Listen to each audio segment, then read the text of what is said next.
Movement is this incredibly powerful force that's a product of time and mortality, but it wasn't always a central part of my outlook on life. 2 months after graduating high school in 2019, I got on a plane with a suitcase and my saxophone and flew across the globe to China.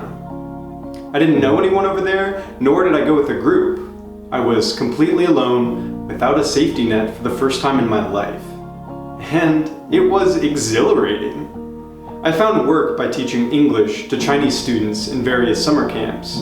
And when the school year began in August, I was offered a full-time teaching job in a school in Jinan, China. And while I was over there, I met an insane amount of interesting people, and I had a phenomenal time, but most significantly, I had experienced emotional extremes in a context that I had complete control over. The full-time job ended up being extremely different than what I was expecting. I didn't have any other foreigners to relate to or befriend. I was extremely overworked, and I had no real means of getting around. It didn't take long for loneliness to start to seep in, and soon it became hard to put effort into anything that I was doing. Loneliness turned to frustration, frustration into anger, and anger into depression. There's one night in particular that stands out to me the most. It was an emotional trench in my journey. And looking back, I can now say that it was the lowest, most depressed and alone night of my life. And I was stuck in this bonosig, soul-sucking apartment. So I had no outlet for any of these emotions. I just had to sit in them and wallow.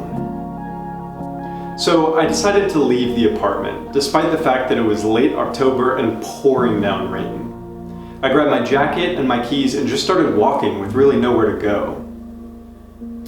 About a quarter mile away from my apartment is this big highway, and I walk up to the edge of it.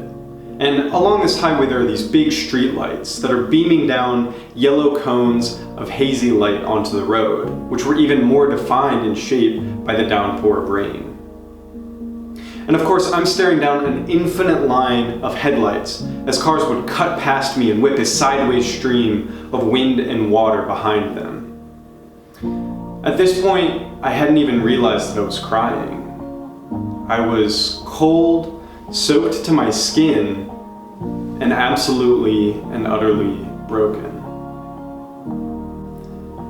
But I look over to my left, and about 2 or 3 streetlights down the road, I see a figure, and it's standing in between 2 lanes of cars, straddling the painted line on the road.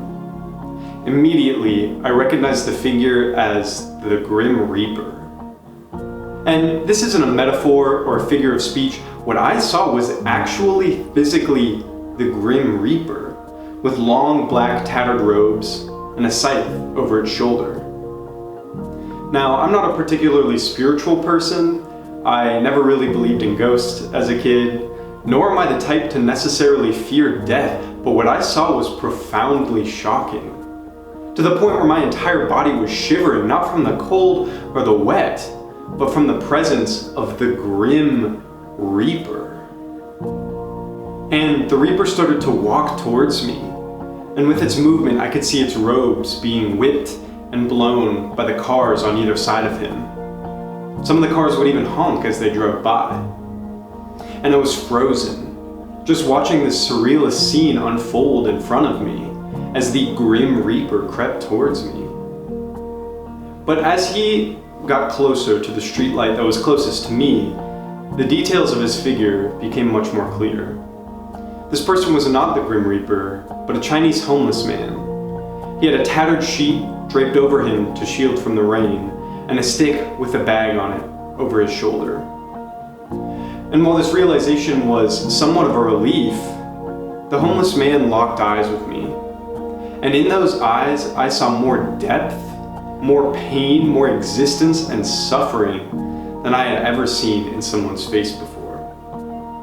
And those few brief seconds of eye contact were more vastly profound than seeing what I thought was the physical manifestation of death itself only a few moments before. And through the deafening sound of the cars on the highway and the unending drone of rain hitting the earth, I could hear the unmistakable silence of a man who was waiting to die. The homeless man continued walking, and eventually I turned around, walked home, dried off, and got in bed. And of course, reflecting on this experience, I realized that in many ways, we're all just waiting for death. And through a very sinister lens, life is just a series of events that are to happen before we die. But through this perspective, we can conclude that life is a never-ending movement until it ends. This was a very stark contrast to how I was living my life up until this night. I and many of my peers were living milestone to milestone, always looking forward to the next birthday, the next graduation, the next relationship, and so on, only ever really appreciating life at its very static peaks. I had a weak sense of purpose because my life was made up of a finite number of appreciable moments. But as I began to ponder this new perspective, I realized that every second of my life is an arrival. I should not be waiting for the next peak, or the next achievement, or the next reprieve, just as much as that homeless man should not have been waiting for death. And with this in the back of my head as I continued to travel, going to the Caucasus, returning to America, meeting new people, and seeing my family again, I started to learn to appreciate the lows as much as I did the highs. I learned to embrace many of the negative emotions that I had previously denied or felt guilty for feeling, because it is in these dejected moments that I had the right perspective to grow and develop as a human. Embracing these bads also allows for more greater and genuine appreciation of the good. So my purpose in life is to graciously accept movement with open arms. It is with movement that life can be good and bad, and with movement that we are shaped into who we want to be.